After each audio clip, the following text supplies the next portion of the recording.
ગાયું ચરાવતો હોય ગાયોની હારે એટલો પ્રેમ બાંધી લીધો હોય છે સાહેબ। બધી ગાયું ઝાપામાંથી નીકળી ગઈ, ખંભે લાકડી હતી, છેલ્લે રામ રબારી ઝાપામાંથી નીકળ્યો એટલે ઠાકોરે હાથ કર્યો કે હે રામા, હે રામ અહીંયા આવતો બાપ। અને ડેલીની અંદર બેઠેલા ડાયરા પાસે શરમાતો લાકડી એક બાજુ મૂકી, મેલા લુગડા હતા, ખંભે ભાત હતું, જોજો આ ઓફિસર નતો, આના ગીચામાં બોલપેન નહોતી, એની પાસે શિક્ષણ નહોતું, પણ આખા જગતના કવિઓને સાહેબ આ રામને પુસ્તકોમાં લેવો પડ્યો, આના ગીતો લખવા પડ્યા સાહેબ। કરોડપતિ કે અબજોપતિનો દીકરો નહોતો રામ, અબોલ જીવોની હારે પ્રેમ કરનારો માણસ। દરબાર જય માતાજી, મને કેમ બોલાયો સાહેબ? એક ગરીબ માણસ જેમ કાકડુંથી કરતો હોય ને, મારો કઈ ગુનો છે? મારાથી કઈ ભૂલ થઈ જાય?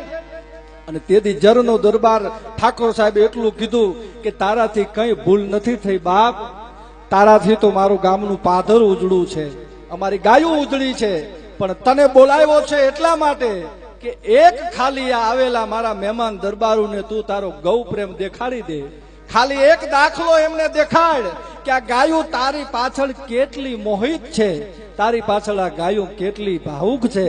તેથી રામ એટલું બોલ્યો તો રેવા દો ઠાકોર, કોઈ દી માના પારખા ન હોય, ઈ ગાયું ગામની નથી, આ બધી મારી જનેતાઓ છે, આ બધી મારી માવું છે, અને માવુના પારખા ઠાકોર ન હોય કે ન હોય એની મને ખબર છે, પણ આવેલ મહેમાનોને ક્યાં રામ ખબર?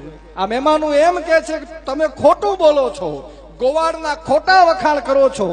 તેથી રામ રબારી એટલું બોલ્યો તો દરબાર તમારી આબરૂ ઈ મારી આબરૂ, બોલો શું કરવું છે સાંભળજો સાહેબ। એક સેકન્ડનો વિલંબ રાખ્યા વગર ઠાકોર જર ગામની આબરૂ ઈ મારું આબરૂ છે, પૂછો મહેમાનને કે શું કરવું છે।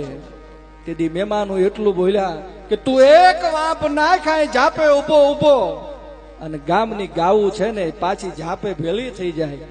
જર ગામનો ઠાકોર એટલું બોલ્યા કે દરબાર વિચાર કરજો, હજી ગાયું ગામમાં ગઈ છે, ગાયુંના હવે દોવાણ ચાલુ હોય છે, એના વાસરું છૂટ્યા હોય છે, એ વાસરું આંચળે હોય છે, અને દોવાવાનું જ્યાં ચાલુ હોય એ કેમ આવે સાહેબ? કેવી ઘટના હોય છે?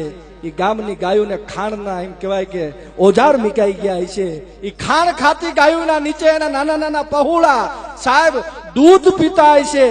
અને ઈ વખતે કે હવે જો વાપ રામ રબારી કરે અને બધી ગાયું જો ઝાપે પાછી વહી આવે તો અમે માની કે રામની ગોવાળી હાચી, તો રામનો ગૌ પ્રેમ હાચો। અને ઠાકોર ધ્રુજવા માંડ્યો કે આ ન બને। અને તેથી એક રબારીનો દીકરો સાહેબ નિહાળનું પગથિયું નતો ચડ્યો, ખાલી એને ઈ ખબર હતી કે અમારા બાપ દાદા કૃષ્ણ ભેગા ગાયું ચારતા હતા, ના ગાયું ઈ અમારું જીવન છે। ઠાકોરને કીધું કે ઠાકોર મુજાહો માં, ખાલી જરની ગાયું નહીં, એના 6 મહિનાના બચલા જો જરના પાદરમાં ભેડા ન કરું ને તો મારી માનું ધાવણ લાજે, મારી માનું ઓદર લાજે, એની કુખ લાજે દરબાર દૃજિશમાં।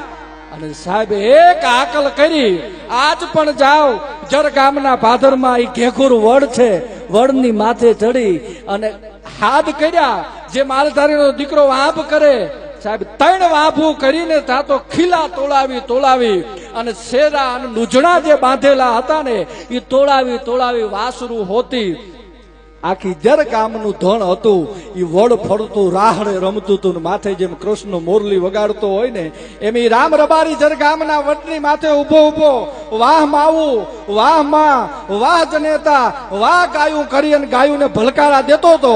પણ ગાયું જે ગામના પાદરમાં સાહેબ રાહડા લેતી હતી ત્યાંથી જરનો ઈ ગોવાળ ઈ રામ હેઠો ઉતરી અને ગામના ઠાકોરના પગમાં લાકડી પડે એમ પડ્યો તો લાકડીનો ઘા કરીને કીધું ઠાકોર હવે ગાયું ચારવા વાળો ગોતી લેજો, કાલથી રામ ગાયું ચારવા નહીં જાય। હે કે કાલથી જરનું ધણ ચારવા માટે આ રામ નહીં જાય? અરે કે રામ તારી માથે તો મારા જર ગામની ગાયું નભે છે, તારી માથે મારા ગામના માણસો નભે છે કે દરબાર કાલથી રામથી હવે આ જનેતાઓ નો ચરાય, મારું પારકું થઈ ગયું, આજ માવુએ પાર પાડી દીધું અને કાલ કોક બીજો આવે સાહેબ, આ સત્ય ઘટના છે।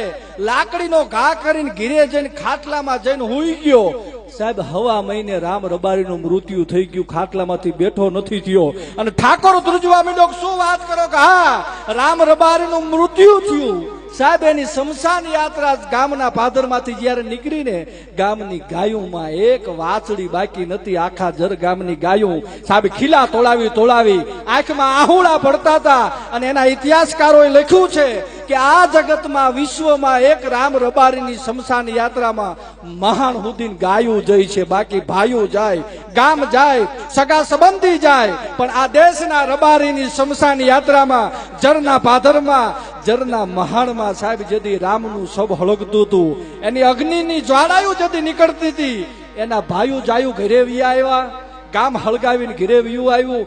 સાહેબ જ્યાં સુધી એની રેખા ન ઠરી ત્યાં સુધી જર ગામનું ધન ને મહાન નહોતું મૂક્યું. અને એની ધૂળ થઈ ગઈ, રેખા થઈ ગઈ. પછી સિંગડેથી રેખાયું ઉડાડીને જળની ગાયો રોતી હતી. 1.5 દી લગીને મહાણમાંથી ગાયો બારી નહોતી જઈ. આ તમે સાહેબ પવિત્રતા ક્યાં લેવા જાશો? આ ખુમારી, આ સંસ્કૃતિ તમે ક્યાં લેવા જાઓ જે નથી મફતમાં મળતા? એના મૂળ ચૂકવવા પડતા. સંતને સંતપણા, ભગતને ભગતપણા, દાતારને દાતારપણા જે નથી મફતમાં મળતા.